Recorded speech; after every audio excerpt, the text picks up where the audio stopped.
Bismillahirrahmanirrahim.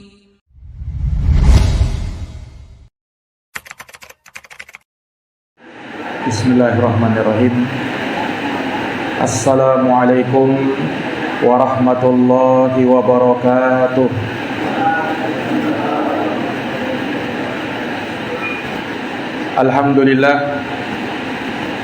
Alhamdulillahi rabbil alamin. Wa bihi nasta'inu ala umuri dunya waddin. Asyhadu an la ilaha illallah wahdahu la syarikalah, ilahul awwalina wal akhirin. Wa asyhadu anna Muhammadan abduhu wa rasuluhu shadiqul amin. Sallallahu alaihi wa ala alihi wa sahbihi wa man tabi'ahum bi ihsanin ila yaumiddin. Wa sallama tasliman katsira. Subhanaka la ilma lana illa ma 'allamtana innaka antal alimul hakim. Allahumma 'allimna ma yanfa'una wanfa'na bima 'allamtana wa zidna ilma ya rabbal alamin. Rabbi shrah li sadri wa yassir li amri wahlul 'uqdatan min lisani yafqahu qawli. Amma ba'd. Ma'asyiral muslimin dan muslimat, kaum mukminin dan mukminat, bapak-bapak dan ibu-ibu, saudara-saudari, jamaah salat maghrib yang berbahagia. Kita bersyukur kepada Allah Subhanahu wa taala dapat dikumpulkan di masjid yang mulia ini walaupun dalam cuaca yang hujan. Kita masih bisa menegakkan sholat maghrib berjamaah, dan kita masih bisa juga menjalankan kajian rutin kita, pembahasan tafsir Al-Quranul Karim. Maka segala puji hanya bagi Allah, Rabb semesta alam. Tidak ada daya dan kekuatan kecuali hanya milik Allah Subhanahu wa ta'ala.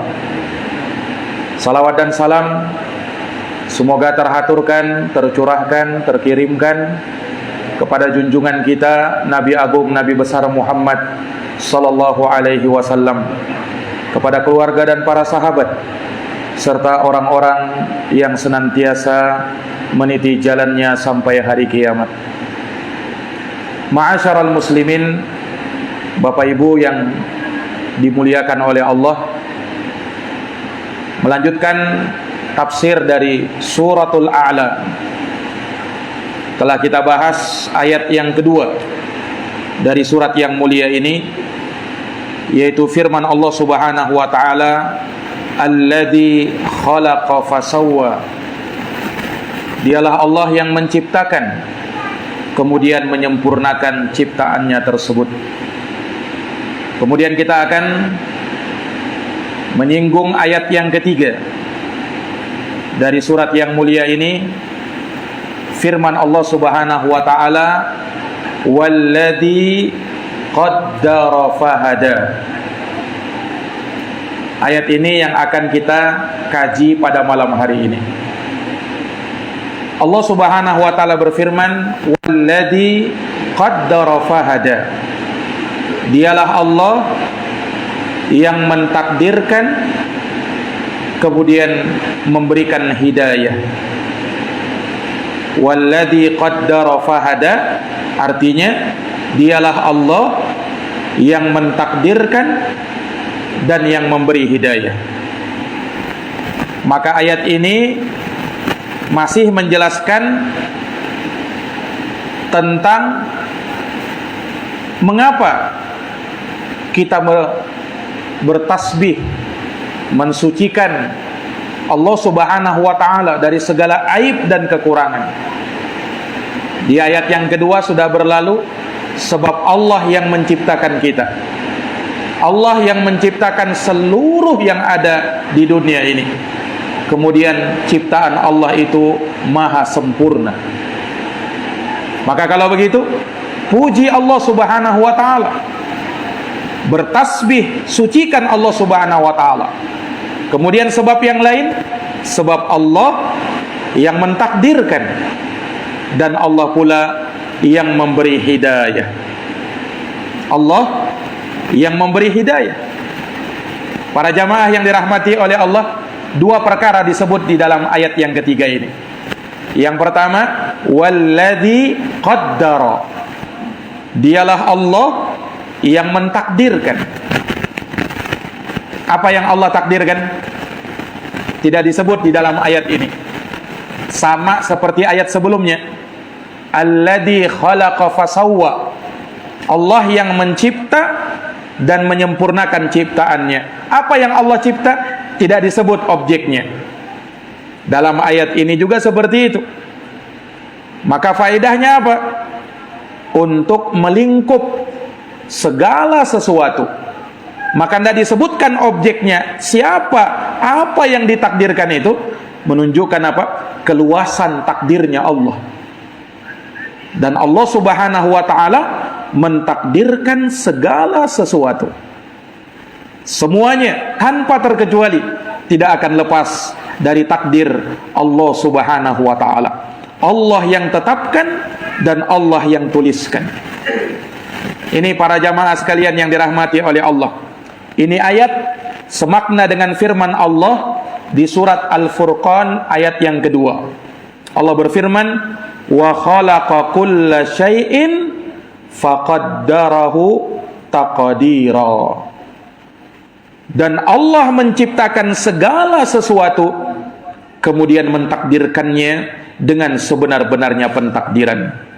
Juga dalam surat Al-Qamar ayat 49, Allah Subhanahu wa taala nyatakan, inna kulla syai'in khalaqnahu biqadar. Sesungguhnya kata Allah, kami ciptakan segala sesuatu dengan takdirnya. Ada takdirnya. Ini menunjukkan bahwa bukan hanya manusia yang mengalami takdir itu. Bukan hanya manusia yang ditentukan takdirnya itu, tapi segala sesuatu, hewan, tumbuh-tumbuhan, makhluk yang ada di atas langit, makhluk yang ada di bumi, semuanya ditakdirkan oleh Allah Subhanahu wa ta'ala. Para jamaah yang dirahmati dan dimuliakan oleh Allah, nah inilah kesempurnaan dari ciptaannya Allah itu juga. Allah bukan hanya sekedar mencipta, tapi Allah tentukan takdirnya. Bagaimana kondisi dia, bagaimana sifat bentuk tubuhnya, bagaimana rezekinya nantinya, bagaimana amal perbuatannya, bagaimana ajalnya, bagaimana dan di mana tempat kembalinya, semuanya telah ditentukan oleh Allah Subhanahu wa ta'ala. Ini para jamaah yang dirahmati oleh Allah. Kapan Allah tentukan ini? 50.000 tahun sebelum terciptanya langit dan bumi. Dan ini berdasarkan hadis yang diriwayatkan oleh Imam Muslim dari sahabat Abdullah bin Amr bin Al-As radhiyallahu anhuma. Rasulullah bersabda, kataballahu maqadiral khalaiq qabla an yakhluqas samawati wal ard bi 50 alfasanah. Dengarkan hadits Nabi ini. Rasulullah menyatakan, sesungguhnya Allah menuliskan takdir-takdir seluruh makhluk 50.000 tahun sebelum terciptanya langit dan bumi. Bukan sebelum kita lahir, bukan selagi kita masih dalam kandungan, tapi sebelum terciptanya langit dan bumi, bahkan 50.000 tahun sebelum itu, takdirnya kita sudah ditentukan. Takdirnya seluruh makhluk sudah ditentukan. Ini para jamaah yang dirahmati oleh Allah. Kalau takdir yang telah ditetapkan ketika kita masih dalam rahim ibu-ibu kita, ini takdir yang dituliskan, ditetapkan oleh malaikat. Disebut dalam hadis Ibnu Mas'ud, ketika disebutkan proses penciptaan manusia itu 40 hari berupa segumpal darah, 40 hari berupa sekerat daging, genap 120 hari terbentuk tangan dan kaki, badan dan kepala, lalu ditiupkan padanya ruh. Rasul menyatakan, fayanfukhu fihi ruh lalu ditiupkan padanya ruh, wa yu'maru bi arba'i kalimat, dan dituliskan 4 takdirnya. Ini di catatan malaikat. Apa itu? Bikat birizkihi wa ajalihi wa amalihi wa syaqiyun am sa'idun. Ditetapkan rezekinya, amalnya, ajalnya, bahagia atau tidaknya dia. Itu telah ditetapkan oleh Allah Subhanahu wa taala. Maka ayat ini mengajarkan kepada kita akan keimanan kepada takdir Allah Subhanahu wa taala. Kewajiban beriman dengan takdir dan segala ketetapan yang Allah tetapkan di dunia ini. Tidak sah keimanan kita kepada Allah sebelum kita beriman kepada takdir Allah Subhanahu wa taala. Makanya iman kepada takdir merupakan satu dari rukun iman yang keenam. Satu dari rukun iman yang 6. Iman kepada takdir adalah rukun iman yang keenam. Disebutkan dalam hadis Jibril, ketika malaikat Jibril datang kepada Nabi, nanya, "Ya Rasulullah, ya Muhammad, akhbirni anil iman." Kabarkan kepadaku apa itu iman. Maka Rasul bersabda, iman itu apa? Antasyhada alla ilaha illallah. Iman itu apa? Antu'mina billahi wa malaikatihi wa kutubihi wa rusulihi wal yaumil akhir wa tu'mina bil qadari khairihi wa syarrih. Iman adalah kau beriman kepada Allah, para malaikat, kitab-kitab, para rasul, kepada hari kiamat, wa tu'mina, dan kamu beriman bil qadari, dengan takdir, khairihi wa syarrih, yang baik dan yang buruknya. Dalam hadits ini kata para ulama ada faidah penekanan Rasulullah terhadap iman kepada takdir dengan diulanginya fi'il mudhari'nya. Kan kata Nabi kan ketika menyebut iman, antu'mina, itu fi'il mudhari', yang paham bahasa Arab tahu sudah itu. Beriman kepada Allah, wa malaikatihi, tidak disebut fiilnya, langsung diatofkan saja. Beriman kepada kepada para malaikat, wa kutubihi, atofkan lagi, kitab-kitabnya, wa rusulihi, rasul-rasulnya, wal yaumil akhir, kepada hari akhir. Nah, ketika menyebutkan tentang iman kepada takdir, diulangi fiilnya, wa tu'mina, dan kamu beriman. Ada penekanan di situ kepada takdir yang baik dan yang buruk. Ini para jamaah yang dirahmati oleh Allah, menunjukkan betapa pentingnya iman kepada takdir ini.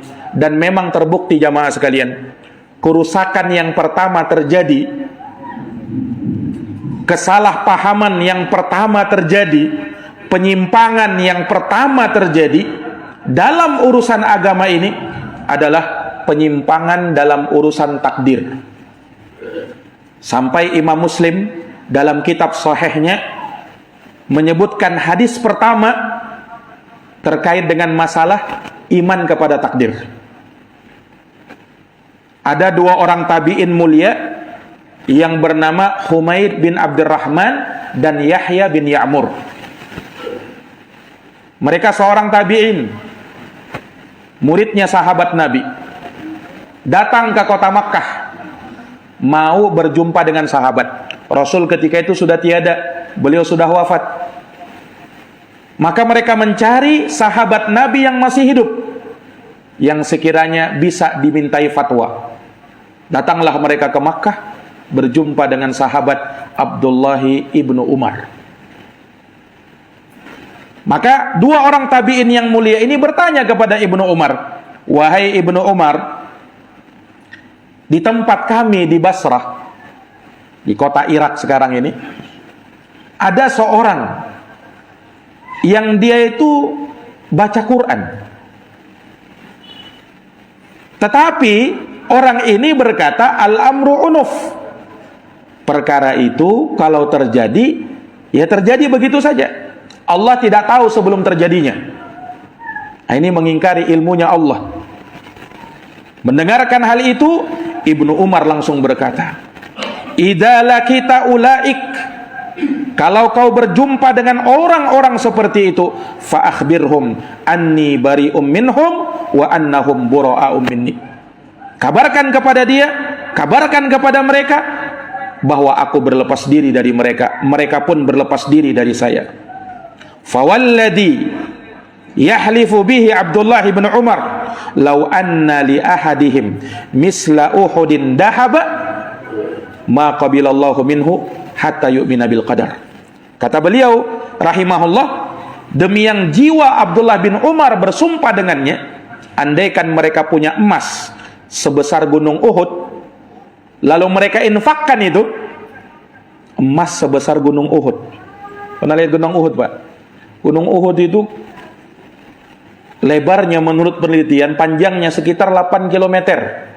Gunung Uhud itu. Kalau dijadikan emas kira-kira berapa kilo itu?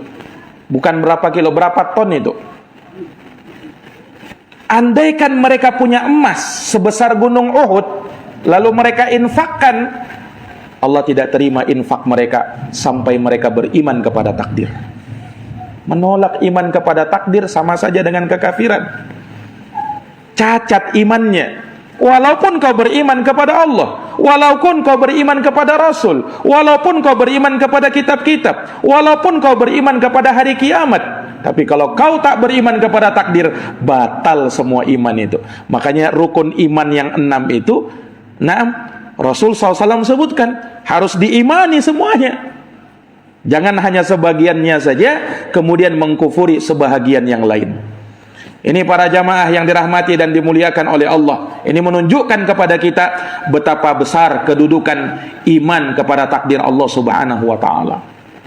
Itu yang menentukan diterima amal ibadah kita ataukah tidak. Para jamaah yang dirahmati dan dimuliakan oleh Allah Subhanahu wa ta'ala, Allah mentakdirkan segala sesuatu. Semuanya Allah Subhanahu wa ta'ala takdirkan. Bukan hanya manusia, bahkan benda-benda mati, bahkan hewan-hewan, tumbuh-tumbuhan, Allah Subhanahu wa ta'ala tetapkan takdirnya. Disebut dalam Quran, Pak, daun yang jatuh saja itu ditakdirkan sama Allah. Masa Ustaz? Quran yang bilang. Allah Subhanahu wa ta'ala berfirman, wa ma tasqutu min waraqatin illa ya'lamuha. Tidak ada satupun daun yang jatuh melainkan dengan takdir Allah, dan Allah mengetahuinya. Allahu Akbar. Daun, Pak. Dan itu mencakup semua daun yang ada di dunia ini. Dari pohon manapun dia jatuh, Allah tahu. Berapa jumlah yang jatuh, di mana jatuhnya, kapan jatuhnya, semuanya dengan takdir Allah. Nah, kalau daun saja itu Allah takdirkan, apalagi kita, apalagi manusia. Kita duduk di tempat ini, di masjid yang mulia ini, kita menjalankan sholat maghrib tadi, kemudian kita duduk sekarang ini, itu tidak lain dan tidak bukan dengan takdir Allah. Berapa jumlah kita di sini, ditakdirkan oleh Allah. Semuanya tidak akan lepas dari takdir Allah Subhanahu wa ta'ala. Kita berbicara, kita berbuat, kita bergerak, semuanya dengan takdir Allah. Nah, kalau daun saja yang jatuh itu sudah dicatat, sudah ditakdirkan oleh Allah, apalagi manusia ini. Ini para jamaah yang dirahmati dan dimuliakan oleh Allah. Disebutkan dalam hadis yang diriwayatkan oleh Imam Abu Daud, dan hadisnya disahihkan oleh Al-Imam Ad-Diya Al-Maqdisi rahimahullahu ta'ala. Rasulullah bersabda, inna awwala ma khalaqallahu al-qalam. Kata Nabi, sesungguhnya yang pertama Allah ciptakan adalah pena. Ini makhluk pertama yang Allah ciptakan berdasarkan hadis ini. Faqala Allah, lalu Allah berfirman, uktub, wahai pena, tulislah. Maka dengan kekuasaan Allah, pena berkata kepada Tuhannya, ay Rabbi, mada aktub, wahai Tuhanku, apa yang harus aku tulis? Kata Allah, uktub maqadira kulla syai'in, maqadira kulli syai'in hatta taqumas sa'ah. Wahai pena, tulislah takdir-takdir segala sesuatu sampai tegak hari kiamat. Segala sesuatu menunjukkan apa? Menunjukkan keumumannya, keluasannya, betapa luasnya takdir Allah Subhanahu wa taala. Makanya tidak disebut di dalam ayat ini kan, walladzi qaddara fahada. Dialah Allah yang mentakdirkan. Takdir apa? Semuanya, bukan hanya manusia. Semuanya, segala yang ada di dunia ini, baik dia makhluk yang di atas maupun makhluk yang di bawah, semuanya tidak lepas dari takdir dan ketentuan Allah Subhanahu wa taala. Para jamaah yang dirahmati dan dimuliakan oleh Allah, maka imani takdir ini. Kita lihat pada diri kita, apa yang menimpa kita selama ini. Kita bertempat tinggal di tempat ini, menikah, mempunyai anak, bekerja di mana, kita sakit, apa yang menimpa kita dari musibah-musibah, adanya wabah penyakit, kapan itu terjadi, kapan selesainya, berapa yang menjadi korban, berapa yang selamat, itu tidak akan lepas dari takdir dan ketentuan Allah Subhanahu wa taala. Nah, ini para jamaah yang dirahmati dan dimuliakan oleh Allah. Dan takdir Allah itu seperti sabda Nabi tadi, beriman kepada takdir-takdir yang bagaimana? Khairihi wa syarrihi. Ada takdir yang baik, ada takdir yang buruk. Ada takdir yang enak, ada juga yang tidak enak. Nah, itu sebagai ujian dari Allah Subhanahu wa taala. Ya kan? Sebagai ujian dari Allah Subhanahu wa taala. Kita sakit, kita merasakan ketidaknyamanan, itu ujian dan itu takdir dari Allah. Ada musibah yang menimpa kita, itu takdir dari Allah. Sebagaimana kenikmatan, perasaan sehat juga merupakan takdir dari Allah Subhanahu wa taala, dan semuanya ujian dari Allah supaya kita semakin dekat kepada Allah. Kalau kita ditanya, Pak, pengen dapat takdir yang baik atau dapat takdir yang buruk? Tentu jawaban kita sama kan? Ya, tentunya mau takdir yang baik lah. Ya kan? Terus untuk apa ada takdir yang buruk ini? Para jamaah yang dirahmati oleh Allah, ini kita bisa jawab kalau kita bisa jawab pertanyaan yang berikutnya. Orang ketika dalam kondisi sehat atau sedang sakit lebih dekat kepada Allah. Lebih dekat mana? Kepada Allah Subhanahu wa taala ketika sedang sakit atau ketika sedang sehat? Lebih banyak ingat mana kita? Ketika kita sedang sakit dan ketika kita sedang sehat kepada Allah Subhanahu wa taala? Tentu ketika kita sedang sakit. Iya kan? Kita banyak mengingat Allah Subhanahu wa taala. Kenapa? Karena disitulah kita menyadari bahwa apa yang Allah Subhanahu wa taala tentukan kepada kita, dan kita sadar bahwasanya ini merupakan cobaan dan ujian dari Allah Subhanahu wa taala yang tidak akan mungkin lepas daripada saya. Makanya itulah hikmah yang harus kita ambil. Ketika Allah menimpakan sesuatu kepada kita, jangan langsung berburuk sangka kepada Allah. Bisa jadi dengan musibah itu Allah ingatkan kita supaya kita semakin dekat kepadanya. Betapa banyak orang yang ditimpa masalah kemudian dia kembali kepada Allah. Betapa banyak orang yang pas ditimpa musibah baru dia sadar, baru dia ingat kepada Allah. Tidak seperti itu, tidak sadar-sadar dia. Nah, berarti ada hikmahnya memang. Ada tujuannya Allah Subhanahu wa taala memberikan takdir yang seperti itu kepada dirinya. Ini para jamaah yang dirahmati dan dimuliakan oleh Allah. Makanya kita mesti mengimani segala yang Allah Subhanahu wa taala tetapkan, segala yang Allah Subhanahu wa taala takdirkan, pasti itu adalah kebaikan bagi diri kita. Manusia memang hanya bisa berencana, tapi terkadang rencana tersebut belum tentu sesuai dengan apa yang dia harapkan dan inginkan. Kenapa? Boleh jadi berbeda sesuai dengan harapannya. Allah lebih tahu apa yang lebih bermaslahat bagi kamu, dan kamu hanya bisa mengira-ngira dan hanya bisa menerka-nerka. Ya kan? Seseorang misalnya mau menikah, dia sudah melihat ada calon istrinya yang sudah terlihat cocok kayaknya, ini pas saya sama dia. Ternyata dia tidak ditakdirkan kepada wanita tersebut. Kecewa? Ya mungkin kecewa dia. Tapi itulah takdir. Jodoh itu sudah Allah Subhanahu wa taala tetapkan. Biar bagaimanapun kau dekat sama dia, tapi kalau dia bukan jodohmu, maka tidak mungkin bisa ketemu. Sebagaimana seseorang sejauh apapun, walaupun satunya di Sabang, yang satunya di Merauke, tapi kalau sudah jodoh, akan ketemu juga nantinya. Kenapa? Sudah ditakdirkan oleh Allah Subhanahu wa ta'ala. Memang manusia berusaha, terus berusaha. Tidak menafikan usaha yang namanya takdir itu. Tetap berusaha.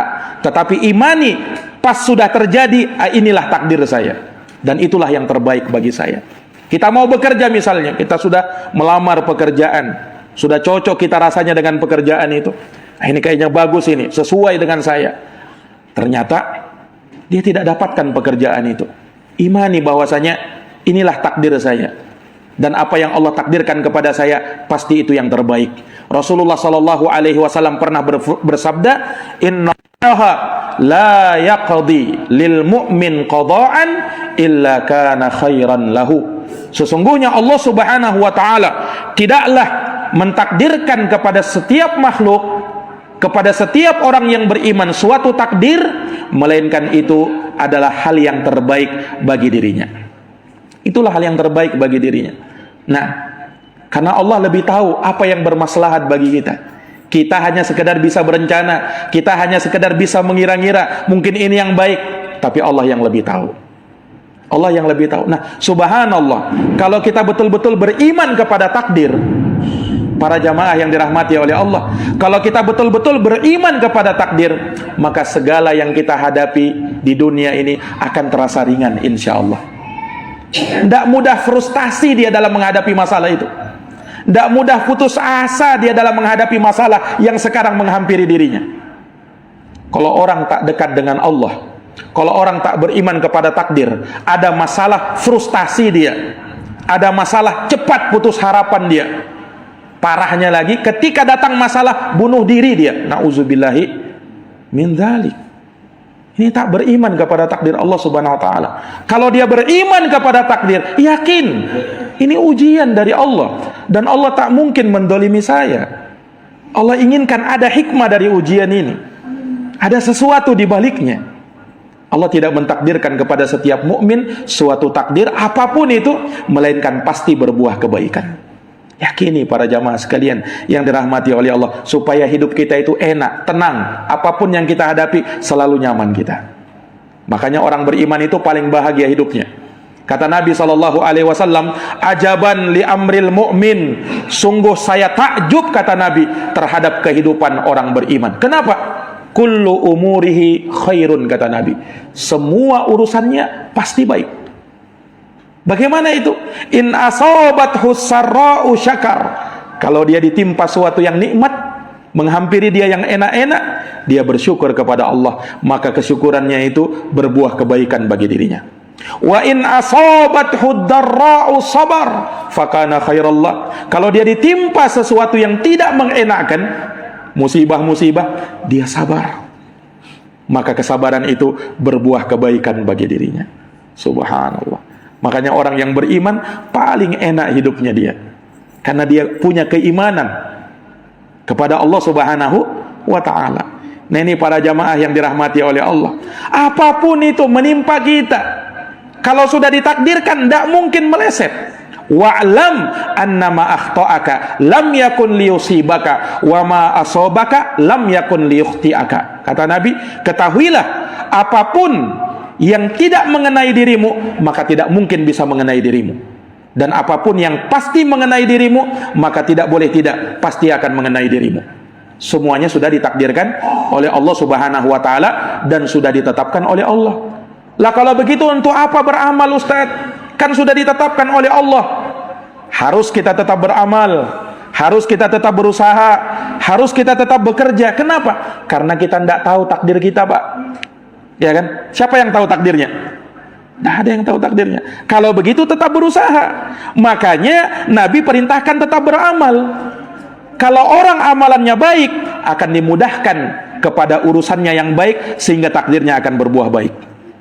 Kalau orang tidak beramal, bahkan bermaksiat, maka dia akan diarahkan kepada hal-hal yang demikian, dan ujung-ujungnya na'udzubillah dia bisa terjerumus ke dalam api neraka. Na'udzubillahi min dzalik. Ini para jamaah yang dirahmati dan dimuliakan oleh Allah.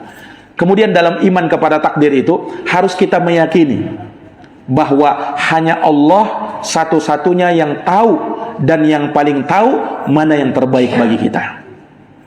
Asa an takrahu syai'an wa huwa khairun lakum, wa asa an tuhibbu syai'an wa huwa syarrun lakum, wallahu ya'lam wa antum la ta'lamun. Boleh jadi, kata Allah, boleh jadi kalian membenci sesuatu, kalian tidak suka dengan sesuatu itu, padahal itulah yang terbaik bagi kalian.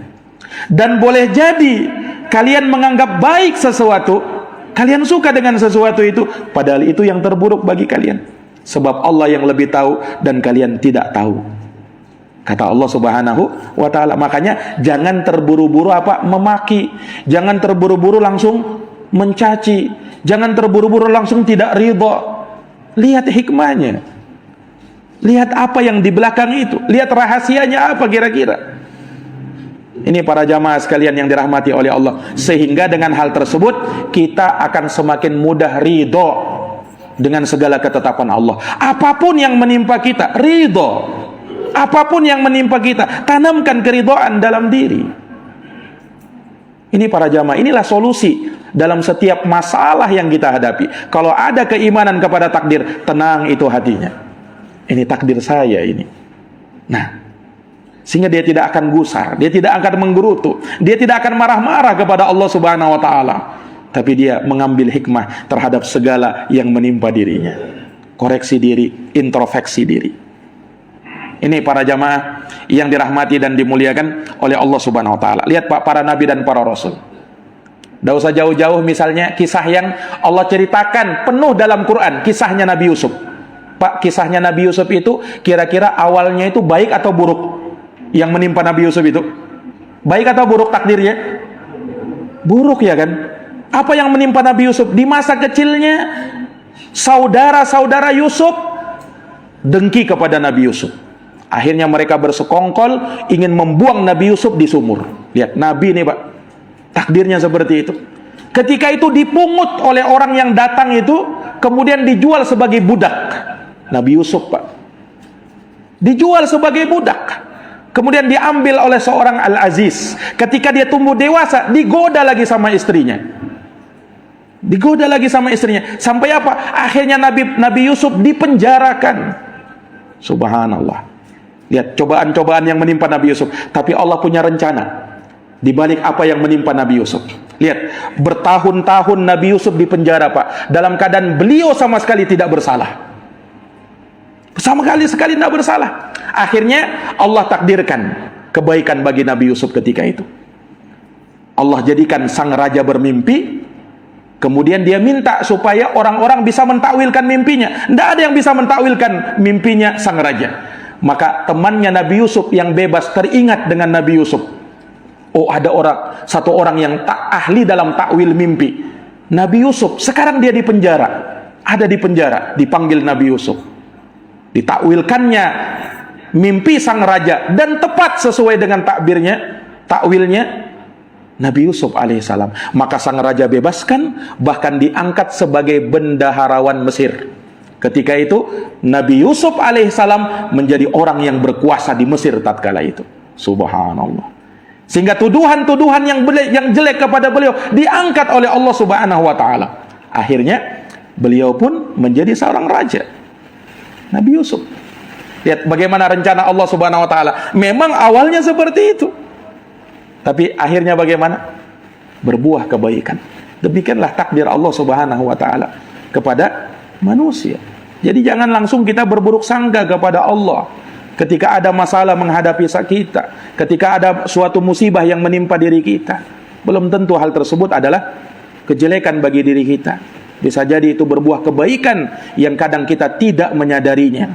Nah, makanya apa yang Allah inginkan kepada makhluk, kata para ulama, keinginan itu ada yang muradan lidzati. Allah inginkan memang pada zatnya itu kebaikan. Ini takdir-takdir yang baik. Ada muradan li ghairi. Allah inginkan kebaikan tapi pada selainnya. Nah, ini kalau kita melihat ada takdir-takdir yang nampaknya buruk bagi diri kita. Di belakang itu ada kebaikan pastinya. Inilah jamaah yang dirahmati dan dimuliakan oleh Allah Subhanahu wa taala. Kan kita tahu kan, takdir itu perbuatannya siapa? Perbuatannya siapa? Perbuatannya Allah. Nah, yang bersumber dari Allah, perbuatannya Allah, baik atau buruk? Pasti baik. Nauzubillah kalau kita mengatakan perbuatannya Allah itu buruk. Ya tidak? Perbuatan Allah pasti baik. Nah, takdir itu perbuatannya Allah. Dan perbuatan Allah tidak mungkin jelek. Makanya dalam doa yang diajarkan oleh Nabi itu, salah satu konteksnya disebutkan wasyarru laisa ilaik, dan kejelekan tak boleh disandarkan kepadamu ya Allah. Tak boleh disandarkan kepada Allah kejelekan itu. Yang Allah takdirkan pasti baik. Hikmah dari situlah yang bisa kita pahami para jamaah yang dirahmati dan dimuliakan oleh Allah Subhanahu wa taala. Walladzi qaddara fahada. Dialah Allah yang mentakdirkan dan memberikan petunjuk kepada manusia. Takdir Allah Subhanahu wa taala, beriman kepada takdir Allah Subhanahu wa taala akan menjadi syah kalau kita mengimani 4 tingkatan takdir. Takdir itu sebenarnya pembahasannya luas, Pak. Beriman kepada takdir, imani 4 hal ini. Yang pertama, martabatul ilm. Mengimani ilmunya Allah. Allah Maha tahu segala yang Dia takdirkan. Sebelum terjadi, setelah terjadi, ketika terjadi, bagaimana terjadinya, Allah tahu. Ini harus kita imani. Kemudian yang kedua, martabatul kitabah. Penulisan takdir. Segala yang terjadi ditulis oleh Allah di dalam kitab yang disebut dengan Al-Lauh Al-Mahfuz. Itu kitab yang mencatat semua apa yang terjadi di dunia ini. Lauhul Mahfuz. Jenjang yang ketiga, martabatul masyiah. Jenjang kehendak. Tidak ada sesuatu yang terjadi di dunia ini kecuali dengan kehendak Allah. Tidak keluar dari kehendak Allah. Bahkan perbuatan kita, Pak, perbuatan kita itu dikehendaki oleh Allah. Kehendak kita itu dikehendaki oleh Allah. Wa ma tasyauna illa ayyasha Allahu rabbul alamin. Tidaklah kalian berkehendak melainkan kehendak kalian juga dikehendaki oleh Allah. Bayangkan, kehendak kita itu dikehendaki oleh Allah. Itu keimanan kepada takdir begitu. Dan yang terakhir, yang keempat, martabatul khalaq. Jenjang penciptaan. Tidak ada yang terjadi di dunia ini kecuali dengan ciptaan Allah Subhanahu wa taala. Allah yang ciptakan, Allah yang adakan. Beriman dengan 4 ini, itulah iman kepada takdir Allah Subhanahu wa taala. Nah, keimanan kepada takdir inilah para jamaah sekalian yang dimuliakan oleh Allah Subhanahu wa taala. Kalau kita mendalaminya, kalau kita serius di dalamnya, maka segala kehidupan kita akan mudah, segala kehidupan kita akan terasa ringan. Nah, sehingga membuat kita menjadi orang yang paling berbahagia di dunia ini. Makanya tidak ada konsep yang membuat orang paling bahagia di dunia ini kecuali konsep agama. Keimanan kepada Allah Subhanahu wa taala, keimanan kepada takdir Allah Subhanahu wa taala, itulah pokok-pokok kebahagiaan. Disitulah orang bisa menjadi orang yang paling bahagia. Para jamaah yang dirahmati oleh Allah, kemudian setelah Allah mentakdirkan, apakah sekedar ditakdirkan? Ternyata tidak. Fahada, Allah beri hidayah, Allah beri petunjuk, sehingga segala makhluk itu sesuai dengan asal penciptaannya, dan mereka mampu melakukan apa yang sebelumnya mereka tidak mampu lakukan. Lihat manusia, Pak, ketika dia terlahir, bayi yang baru lahir, ketika disodorkan kepada air susu ibu, dia langsung bisa menyedotnya, ya kan? Pernahkah sang bayi ini kursus untuk bisa menyedot air susu ibu itu? Kan tidak pernah. Dari mana dia bisa tahu itu? Kalau bukan karena Allah Subhanahu wa taala yang memberi petunjuk kepada manusia. Ketika di dalam rahim ibu, dia tidak belajar itu. Karena memang saluran makanannya bukan dari situ, bukan dari mulut. Nanti pas sudah lahir, subhanallah, kita bisa melihat dia mampu melakukannya. Belum diajari itu. Nah, itu petunjuk dari Allah yang Allah berikan kepada dia. Nah, dan bukan manusia saja. Tumbuh-tumbuhan kita lihat. Siapa yang memberi petunjuk kepada tumbuhan-tumbuhan itu? Akarnya harus apa? ke bawah, batangnya harus ke atas. Pernah enggak lihat tumbuh-tumbuhan akarnya di atas, batangnya ke bawah? Siapa yang memberi petunjuk seperti itu? Kalau bukan Allah Subhanahu wa ta'ala. Lihat, ketika dia akarnya di bawah, dia mencari air. Ketika batangnya ke atas, dia mencari apa? Sinar matahari. Untuk, katanya apa? Berfotosintesis. Nah, siapa yang memberi hidayah seperti itu? Lihat hewan, subhanallah. Memang tak punya akal dia, tapi dia punya naluri, dia punya insting untuk bisa mencari makanan. Lihat semut, Pak. Lihat semut. Makanya ada pertanyaan, mana yang lebih kuat? Manusia atau semut? Mana yang lebih kuat? Semut lebih kuat, Pak. Kenapa? Menurut penelitian, semut itu bisa mengangkat makanan yang lebih berat 50 kali dari berat badannya. Semut itu. Kita jangankan 50 kali, 1 kali aja mungkin. Subhanallah. Semut itu hewan kuat itu. Itu menurut penelitian itu. Dia mampu mengangkat 50 kali lipat dari berat badannya. Itu yang paling ringannya. Ada di antara semut-semut yang mampu lebih daripada itu. Subhanallah. Lihat para jamaah sekalian yang dirahmati oleh Allah. Nah, dia mampu membuat sangkarnya, sarangnya. Dia mampu membuat sarangnya, sehingga bisa terjaga dengan kokoh. Nah, siapa yang memberi petunjuk kepada dia kalau bukan Allah Subhanahu wa ta'ala? Lihat, para jamaah yang dirahmati dan dimuliakan oleh Allah. Ini kalau kita bahas hewan demi hewan, itu luar biasa. Petunjuk Allah Subhanahu wa ta'ala yang Allah berikan kepada mereka. Dan petunjuk Allah di sini ada namanya petunjuk duniawi. Nah, ini Allah berikan kepada seluruh makhluk. Dan ada namanya petunjuk ukhrawi. Nah, ini tidak diberikan kecuali hanya kepada 2 makhluk, jin dan manusia. Petunjuk ukhrawi ini ditunjuki manusia untuk bisa membedakan mana jalan kebaikan, mana jalan keburukan. Nah, inilah yang Allah Subhanahu wa ta'ala sebutkan dalam surat Al-Balad, wa hadainahun najadain. Kami berikan hidayah kepada manusia menuju 2 jalan. Kata para ulama, jalan kebaikan dan jalan keburukan, jalan kebenaran dan jalan kebatilan. Sudah ditampangkan oleh Allah Subhanahu wa ta'ala, sudah diperlihatkan. Kita mau pilih jalan mana? Mau jalan kebaikan, mau jalan keburukan. Tapi sifatnya ingat, najdain. Najdain itu jalannya menanjak. Kebaikan jalannya menanjak, keburukan juga jalannya menanjak. Sulit. Mau baik itu sulit, Pak. Mau jahat pun sulit. Nah, kalau sama-sama sulit, ya mending kita pilih jalan kebaikan tentunya. Kenapa sama-sama sulit? Nggak enak jadi orang jahat itu kan. Nah, sebagaimana jadi orang baik juga tetap disoroti juga. Orang rajin sholat dikata-katain juga, nggak sholat dikata-katain juga. Kalau begitu, ya jadi orang sholat. Karena kalau kita mau memperhatikan keadaan komentar manusia, nggak habis-habis komentar manusia, Pak. Nah, makanya yang kita jadikan prinsip, selama kita benar, selama kita berada di atas kebaikan, jangan pedulikan ocehan manusia. Tetap kita berada di atas jalan tersebut. Dan ingat, hanya Allah yang memperhatikan kita, hanya Allah yang memberi hidayah kepada kita, hanya Allah yang memberi pahala kepada kita, bukan manusia.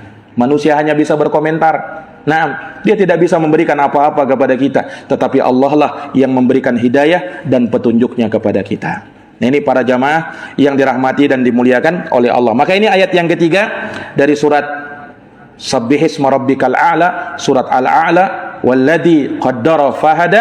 Insyaallah taala di pertemuan selanjutnya kita akan menyebutkan ayat yang keempat dari surat Al-A'la, walladzi akhrajal mar'a. Nah, ini kita akan bahas juga di pertemuan yang akan datang biidznillah taala. Wallahu taala a'lamu bissawab. Jazakumullahu khairan atas perhatiannya. Mohon maaf atas segala kekurangannya. Kita tutup dengan doa kafaratul majlis. Subhanakallahumma wa bihamdika asyhadu an la ilaha illa anta astaghfiruka wa atubu ilaik. Subhana rabbika rabbil izzati amma yasifun. Salamun alal mursalin. Walhamdulillahi rabbil alamin. Assalamualaikum warahmatullahi wabarakatuh.